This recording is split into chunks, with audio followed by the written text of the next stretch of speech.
those people who endeavor and pursue what they dream about, and dreams that don't let them sleep. Stars are also not those who you just see on screens, but stars are people who inspire you to do better. Yes, I am talking about none other than Neeraj Yadav. Neeraj Yadav has made India proud by getting a gold medal in the Asian Games held in Indonesia. Neeraj started his career by wheelchair lawn tennis and went on to athletics and javelin. This is Aarti Khetrapal, and it gives me immense pleasure to be sharing this platform with a superstar, super success man like Neeraj Yadav. Ocean ji, I have to thank you for starting the Hitachi Radiant Quest for Gold, where you've taken the initiative to sponsor para-athletes to achieve and give them training to get a gold for India. So, Ocean ji, I'll start with you, and of course I'll then come to our superstar. That what was your thought behind this sponsorship? You know that I know that you've been a sports person before. To introduce a little bit about Mr. Ocean Khetrapal, he's been a sports star himself. He's played lawn tennis in his childhood. Then he went on to promoting sports, did a lot of events, and then went on to become a producer, actor, and now a life leader. So, Ocean ji, what was your thought behind this initiative? These athletes, everywhere, any master has said that if you look after the people who need to be what nature has taken away from them, you will always be blessed. I believe this line when I went into healing people. Well, I believed in this line. When I believed in the line, I went up to the association and said, I want to start a program for 10 people. I think they are the future of the country, and they should be second to none. They should feel, because I firmly believe, and that's what I tell on the channels, on the programs that I do, that कभी भी गरीब को पुराने कपड़े मत दो, because उससे उसको ऊर्जा नहीं आती. He doesn't get ऊर्जा. If you give him good clothes, he feels that he is also wanted in this earth. And I wanted them to feel they were second to none, because the abilities and the way they get up is second to none. They are much above us. They are more intuitive. They can train more than us, and they feel they are neglected by the society, so they have to give more. And when so we are just acting as a balm. We can do nothing. We can just motivate them, and all I do is just motivate them through my office. And today we have Neeraj. I've seen him play tennis at the DLTA, and that was way 11 years back, wheelchair tennis. And I remember he had won the championship for शायद event जीते थे आप. Yes, sir, Bombay. And there was some lady also who was also playing. And I remember, and then when his name came out, because he won the Asian gold for India and did India proud. And this time to win the gold in Jakarta was very, very tough because of the tsunami. Yes, sir. So the air and the wind was such that anything could have happened. He won that, got India the honors, and I'm very proud that he is part of our program, Hitachi Radiant Quest. And our next endeavor is that we motivate him so that he can win the gold at the Olympics. Wow. In 2020 Tokyo, he Wow. can win the gold and do justice. So the foundation which is doing this, the whole idea of that foundation is just to motivate these athletes that they prove themselves to the world, to India. So it's just that I'm acting as a life coach. Sir, मुझे याद है जब मैं school में अगर एक silver gold ले लेती थी तो मुझको वो पूरी मेमोरीज 2 साल तक तो आराम से रहती थी। मैं स्कूल में रह के गोल्ड मुझे इतना याद है, आप तो इंडिया के लिए गोल्ड लाए हैं और आप इतनी बार मेडल्स लाए हैं। You been a champion when you were playing lawn tennis, you were a champion when you became an athlete, you were a champion, you are a champion when you started javelin.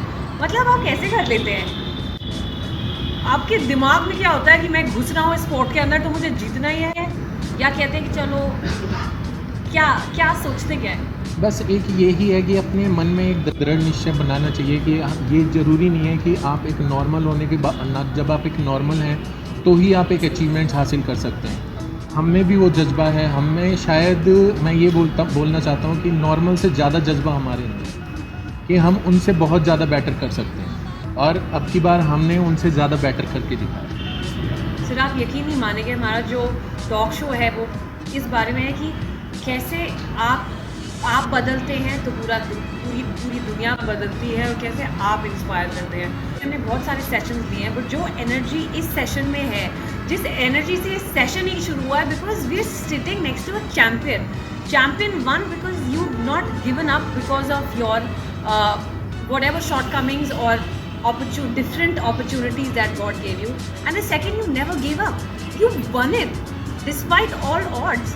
तो थोड़ा सा आप हमारे viewers को बताइए that how did this happen? जब मैं छोटा था तब मेरे पैरों में ये प्रॉब्लम हुई, तो मतलब काफ़ी घर वाले भी काफ़ी हताश हुए कि मतलब कि हमारे घर में एक पहला लड़का हुआ और उसके पैरों में ये प्रॉब्लम हो गई। फिर धीरे धीरे जैसे मॉम है, डैड हैं, चाचा चाची, दादा दादी, जो नाना नानी हैं, उन सब ने सपोर्ट करा कि नहीं भाई तुम कुछ ना कुछ करोगे इस लाइफ में। फिर धीरे धीरे जैसे बड़ा होने लगा, फ्रेंड्स के साथ आना जाना, फ्रेंड्स ने भी काफ़ी सपोर्ट किया मुझे कि मतलब कहीं पे भी जाते थे वो हमेशा अपने साथ लेके जाते थे। कहीं खेलने जाना है तो मॉर्निंग में उठ जाते थे, मम्मी डैडी को बिना बताए कि 5 बजे उठ जाना, फिर ग्राउंड में चले जाना उनके साथ। फिर यही सफ़र धीरे धीरे चलता रहा, तो मेरे को 2005 में पता चला कि पैरा स्पोर्ट्स भी होते हैं। फिर मैंने अपना लॉन टेनिस खेला, लॉन टेनिस में भी मैंने अपना इंडिया को रिप्रेजेंट करा, इंडिया की रैंक नंबर 1 रहेगी। फिर कुछ हालात ऐसे हो जाते हैं कि जब आप शादी कर लेते हैं, शादी करने के बाद यही रहता है कि अपने गृहस्थी में थोड़ा सा व्यस्त हो जाता है, तो मैंने वो स्पोर्ट्स ड्रॉप कर दिया था। फिर मेरे अंदर एक अलग से होता था कभी कभार कि मतलब हाँ मैं मतलब इंडिया को रिप्रेजेंट करूँ और अपने इंडिया का नाम एक टॉप लेवल पर लेके जाऊँ। तो उसमें सपोर्ट करा मेरी वाइफ ने, उन्होंने काफ़ी सपोर्ट करा कि आप जॉब छोड़ें, मतलब जॉब छोड़ के अपना जो आप अपना स्पोर्ट्स कर रहे थे वो ही स्टार्ट करें। लेकिन स्पोर्ट्स के साथ साथ सबसे मेन चीज़ क्या आती है, मनी, कि जब तक आपके पास पैसा नहीं है या आपके पास कोई सपोर्टर नहीं है, कोई स्पॉन्सर नहीं है, तो आप लाइफ को धीरे धीरे आगे कैसे गिव अप कैसे करेंगे। तो मतलब वो बैक स्टेप जाते हैं। तो उन्हीं के बीच में मतलब सर से मिला, सर ने मतलब काफ़ी सपोर्ट करा मुझे कि मतलब नहीं आप करो, साथ के साथ हम आपको स्पॉन्सर नहीं मिलता सारी चीज़। आज से जब मैंने 2005 सपोर्ट के साथ साथ रहता है गुरु बिना ज्ञान नहीं मिलता। आज से जब मैंने 2005 में स्पोर्ट्स स्टार्ट करा था तो मेरे पास कोई कोच नहीं थे। 2015 में मैं अपने कोच से मिला, डॉक्टर सत्यपाल सिंह से, जो कि मतलब गुरु द्रोणाचार्य अवार्डी हैं। उन्होंने मेरे अंदर एक अच्छी मतलब काफ़ी एनर्जेटिक बातें बोली कि नहीं, मोटिवेट करा, मुझे इतना मोटिवेट कर दिया कि मैंने मतलब पीछे ना सोच के मैंने अब ये सोचा कि आगे चलते जाना है, चाहे कुछ भी हो जाए। स्पोर्ट्स लाइफ में सबसे मेन चीज़ होती है कि आपको काफ़ी इंजरीज होती हैं, कि बहुत सारी चीज़ों से सफ़र करना जूझना पड़ता है कि मतलब आज आपके शोल्डर में पेन है, कभी आपकी एल्बो में पेन हो गया, कभी आपकी रिस्ट में पेन हो गया। तो इन चीज़ों के साथ ना हमें हमेशा जूझना पड़ता है। तो लेकिन अगर आपके साथ अगर कोई है, अगर आपको कोई मोटिवेट कर रहा है, तो वो सारा दर्द एक तरफ हो जाता है, तो आप फिर धीरे धीरे अचीवमेंट्स की तरफ बढ़ते जाते हैं। तो वही है, जो मेरे कोच हैं और जो सर की सपोर्ट, उनकी वजह से ही मैं मतलब आज ये मुकाम हासिल कर पाया हूँ कि मैं मतलब अपनी इंडिया को एक गोल्ड मेडल दिला के लाया हूँ एशियन गेम्स में। Wow, that's absolutely commendable sir. जब ये भी आप स्पोर्ट्स के लिए जब कॉम्पिटिशन में जाते हैं तो आपको डर नहीं लगता है? लगता तो होगा, बट आपको आप क्या सोचते हैं कि मैं ये अपने एबिलिटी को, अपने आप को प्रूव करने आया हूँ, या मैं देश को प्राउड करने आया हूँ, या मैं अपने गुरु को प्रूव करने आया हूँ, या मैं बस खेलने आया हूँ, क्योंकि मैं तो जीता ही हूँ वैसे भी। जब हम किसी भी इवेंट में जाते हैं, एक तो बहुत बड़ा ये रहता है कि आप इंडिया को रिप्रेजेंट करते हैं। बहुत प्रेशर रहता है कि अलग अलग डिफरेंट कंट्रीज से, अब एशियन गेम्स पे लगा लीजिए 43 कंट्रीज़ ने रिप्रेजेंट करा था ये स्पोर्ट्स एशियन गेम। तो उसमें ये रहता है कि एक तो डर भी रहता है अंदर से, क्या मैं मतलब उस लेवल पे, इस लेवल पे आ गया हूँ, अब जब मेरा मतलब स्टार्ट होगा इवेंट तो मैं अपनी परफॉर्मेंस वो ही दे पाऊँगा, या उससे डाउन जाऊँगा, या उससे अप जाऊँगा। तो ये घबराहट रहती है हमेशा मन में। लेकिन एक अंदर से ये बड़ा जज्बा रहता है कि नहीं, चाहे कुछ भी हो, चाहे कोई भी कंट्री हो, कितने भी पार्टिसिपेट हों, लेकिन मुझे अपना बेस्ट करना है। तो यही सोच के मैं अपना जेवलिन में मतलब मैं उतरा था। तो लास्ट में, शुरू में सब में उन्होंने अपनी अपनी बेस्ट थ्रो मारी, जहाँ तक मैं सोच रहा था कि जो दूसरे प्लेयर्स हैं, आप मेरी उम्मीद से ज़्यादा बढ़ के उन्होंने थ्रो लगाई। मतलब हमारे जो इंडिया के ही कॉम्पिटिटर थे, 3 कॉम्पिटिटर थे हमारे साथ, उन्होंने भी बहुत अच्छा परफॉर्मेंस दिया। मैंने जब अपनी परफॉर्मेंस दी तो मैंने ये नहीं सोचा कि मैं इनको बीट करूँगा, बस मैंने ये कहा कि बस मुझे अपना बेस्ट देना है, चाहे कुछ भी हो। तो वो ऊपर वाले की थोड़ी मेहरबानी हो गई, या जो मेरी मेहनत थी वो सफल रही। तो मैं Asian gold medal with Asia record के साथ मैंने ये खिताब दर्ज किया। Ashim ji, you've been a sports player and you also train sports stars, and you had your own academy, tennis academy. So मैंने सुना है कि आप बहुत ही अपना जब टेनिस फेडरेशन में जाते हैं तो सब आपको बहुत ही ज़्यादा इज्जत इसलिए देते हैं क्योंकि जो प्लेयर्स आपके एकेडमी में थे वो अभी भी आपसे इतना प्यार करते हैं कि जब उन्होंने अपनी एकेडमी खोली है तो उनको लगता है कि नहीं, मुझे हमें ऑशन जैसा हम लोग को एक बेंचमार्क सेट करना है। तो आप प्लेयर्स को कैसे ट्रेन करते थे, और आप जब प्लेयर थे तो आपको कैसा कोच चाहिए था, या आपको कैसा कोच मिला? आपको ज़िंदगी में जब आप काम अपने दिल से करते हैं तो लोग आपको प्यार करेंगे, क्योंकि वहाँ पर पैसा नहीं है।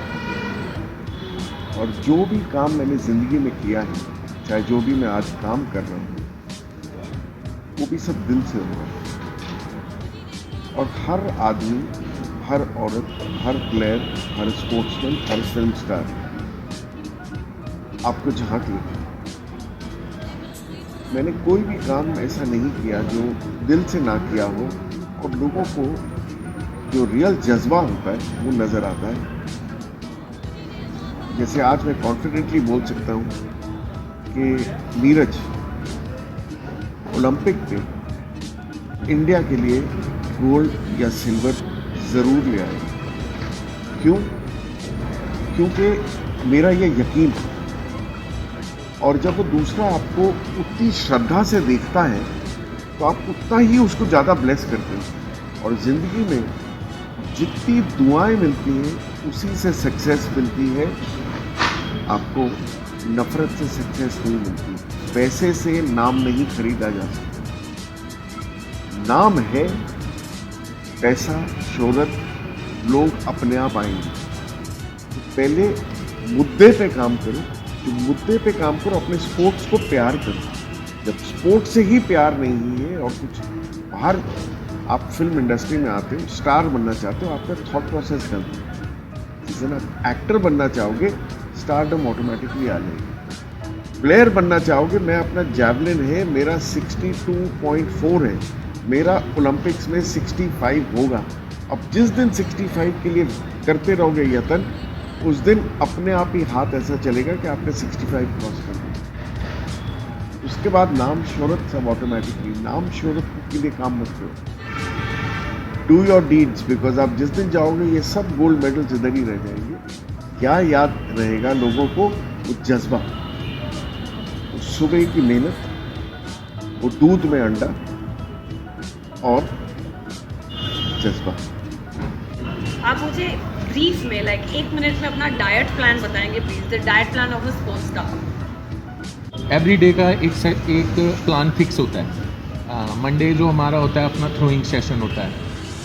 वार्म अप करके हम अपना स्टूल फ्रेम होता है हमारा, हम उसको फिट करते हैं, अपने इक्विपमेंट्स निकालते हैं। जिस दिन हमारा जेवलिन है उस दिन जेवलिन निकलेगी, फिर उससे अगले दिन हमारा वेट ट्रेनिंग सेशन है। फिर मॉर्निंग में उठे, अपना जो हमारे कोच हैं उन्होंने पूरा डाइट प्लान बना रखा है कि मॉर्निंग में उठ के आपको दूध पीना है, फिर आपको ड्राई फ्रूट्स लेने हैं, फिर साथ के साथ आपको जूस भी रखना है अपने साथ में। ये पूरा का पूरा 1 मंथ का हमारा प्लान होता है। 1 मंथ के प्लान में ये देखना, ये भी सबसे मेन चीज़ जो होती है कि आप कितने कंटिन्यू हैं अपने स्पोर्ट्स के लिए। अगर आप एक दिन छोड़ देते हो, एक दिन छोड़ने का मतलब आप 1 सप्ताह पीछे आ जाते हो। ये हमारे कोच का बोलना है कि आप अगर स्पोर्ट्स कर रहे हैं तो चाहे आंधी हो, चाहे तूफ़ान हो, चाहे कुछ भी आया हो, आपको स्टेडियम में रिपोर्ट देनी है तो देनी है। आई थिंक जितना इंडिया का फ्लैग आप लोग इतने प्राइड के साथ देखते हैं, शायद ही कोई सिटीजन देखता होगा। कभी कभार मूवमेंट ये भी हो जाती है जब फ्लैग ऊपर, मतलब सबसे ऊपर हमारा होता है, तो अंदर से भावुक हो जाते हैं, आंखों में आंसू आ जाते हैं। तो तब लोग यही पूछते हैं कि मतलब आप क्यों भावुक क्यों हो गए, ये तो खुशी का है। तो मैं यही बोलते हैं कि नहीं, मतलब हमारा इंडिया सबसे ऊपर है, तो ये देख के हमें मतलब अंदर से हम ज़्यादा भावुक हो जाते हैं। रोंगटे खड़े हो गए जब मैं बात करी। I know as an audience हम लोग we feel so proud that our national flag is up there. आपने तो कड़ी मेहनत से उस तिरंगे को ऊपर पहुंचाया है। So I think as every citizen, अभी वैसे भी 26 जनवरी आने वाली है, and it's just a matter of lot of pride and we so grateful as normal citizen कि सर आप लोगों की वजह से इंडिया ग्लोबल मैप पे रिप्रेजेंट होता है। आप लोगों की मेहनत की वजह से जो भी आप अपने आप को मोटिवेट करते हैं, that's what the segment is all about, that how you impact the society. One Neeraj Yadav is working on himself, is working on his sport, but that one Neeraj Yadav is influencing so many of us. He's influencing him, he's influencing viewers who are from different categories. तो आप youth को क्या बताना चाहेंगे कि आपके पास भी moments हुए होंगे ज़िंदगी में जब आपको लगा हो कि नहीं, मैं नहीं खेल सकता और मुझे नहीं बढ़ना आगे। एक नीरज यादव थोड़ी है इंडिया में, बहुत सारे हैं। अगर मैं नहीं खेलूँगा तो क्या फ़र्क पड़ेगा। उन मोमेंट्स में आप अपने आप को कैसे उठाते हैं? एंड आई एम श्योर कुछ लोग होंगे जो इस कॉम्प्लेक्स में होंगे कि हम क्या करें क्या नहीं करें, हमारे वजूद से ज़्यादा फ़र्क तो पड़ता नहीं है। मैं बस यही चीज़ बताना चाहूँगा जो मेरे मतलब नए युवा खिलाड़ी आने वाले हैं और जो कि मतलब इस वक्त मेरे को देख रहे हैं, सुन रहे होंगे, मैं उनको यही बोलना चाहूँगा कि उनके अंदर कोई ना कोई एक ऐसी चीज़ है जो कि वो निखार सकते हैं। तो अपनी उस चीज़ को वो सबसे ज़्यादा उस चीज़ पे इम्प्रूवमेंट करें तो वो आगे अपनी लाइफ में ज़रूर सक्सेस होंगे। जैसे कि अब मेरा मन कभी भी पढ़ाई में नहीं था। मैं मतलब शुरू से ही मम्मी से, डैडी से, हर किसी से डांट सुनता था कि मतलब पढ़ लो, पढ़ोगे लिखोगे तो बनोगे नवाब, खेलोगे कूदोगे तो बनोगे ख़राब। तो मैंने शायद अपने मम्मी डैडी की ये कहावत थोड़ा झूठ करवा दी है कि खेलोगे कूदोगे बनोगे नवाब, पढ़ोगे लिखोगे बनोगे खराब। तो as long as you proving them right, हाँ, you proving yourself right now. हाँ, क्योंकि वही है कि हर एक बंदा हर एक चीज़ में सक्सेस नहीं हो सकता। हर एक बंदा तो इंजीनियर बनता नहीं है, हर एक बंदा स्पोर्ट्स पर्सन नहीं बनता। तो मैं सिर्फ यही बोलना चाहूँगा कि अगर कोई बच्चा पढ़ाई में अच्छा है तो वो अपना पढ़ाई पे ध्यान दे, अपने अंदर उसी चीज़ को निखारे जिसमें वो परफेक्ट है। अब आप कह रहे हैं कि उसी को निहारे जिसमें परफेक्ट है, बिल्कुल सही। बट आप तो इतनी सारी चीज़ें कर चुके हैं, आप स्पोर्ट्स में थे, फिर फिल्म्स में, फिर स्पिरिचुअलिटी में, अभी इतनी सारी जो चीज़ें आप कर रहे हैं, तो क्या ये है कि आप how do you tell? I am sure there are people like him who know कि हमारा ये गोल है, हम इसको परफेक्ट बनाएंगे, and then there are people like you like हमको ये भी करना है, ये भी करना है, ये भी करना है, हम सब चीज़ों में मास्टर बनना चाहते हैं, हम सब चीज़ें ट्राई कर सकते हैं। उसमें आपका माइंडसेट क्या होता है? माइंडसेट बड़ा क्लियर है। जैसे आपको पानी फ्लो कर रहा है, जो भी आप कर रहे हो उसको उठाओ, सक्सेस बनाओ, आगे चलो। इट इज़ नॉट कि आप ये कर रहे हो ये कर रहे हो, नो, आप जो कर रहे हो आपने सोच के किया है, उसको सक्सेस बनाओ। और एक आइडिया और एक इंसान का करियर प्लान अलग अलग स्टेजेस ऑफ लाइफ में बदलता रहता है, सबका बदलता है। हाँ एक्चुअली ये भी टेनिस से एथलेटिक्स से जैवलिन पे आई है। सबका बदल सकता कभी मैंने सोचा नहीं था कि मैंने टेनिस स्टार्ट करा था, तो मैंने सिर्फ यही सोचा था कि मैं टेनिस में ही अपना फ्यूचर सेट करूँगा। लेकिन किस्मत देखो मेरे को कहाँ मैंने टेनिस कैरियर स्टार्ट करा, कहाँ मैंने फिर एथलेटिक्स स्टार्ट करा। एथलेटिक्स में मैंने मतलब अपना ये अचीवमेंट्स हासिल कर लिया। जब बचपन में थे तो सेंट कोलंबस में पढ़ते थे, कभी ये किसी ने नहीं सोचा होता कि मोची बनोगे। मोची का मतलब आपने जूते की दुकान खोलो। कई लोग जूते की दुकान खोल के इतने सक्सेसफुल होते हैं। तो मैंने तो कभी नहीं सोचा था कि मैं राहु केतु करता रहूँगा। तो बट डेस्टिनी आपको कहाँ ले जाती है मुझे बिल्कुल नहीं पता, और उसको आप एक्सेप्ट करके आगे चलते। This episode was all about how to keep yourself motivated when hell breaks loose, how to keep yourself motivated to be number one, and how to keep yourself motivated by watching and being inspired by stars all around. And by stars I mean sports stars, politicians, leaders who've achieved their best at whatever they've chosen to do. Yes, it's been great talking to you, Neeraj ji, and great talking to you, Mr. Oshin Khetarpal. And so I would keep requesting you to keep motivating our viewers, and I'm sure whoever's watching this episode will definitely cheer for you the next time we see you on TV again with the gold medal and the flag, of course. Thank you so very much. This is Aarti Khetarpal signing off.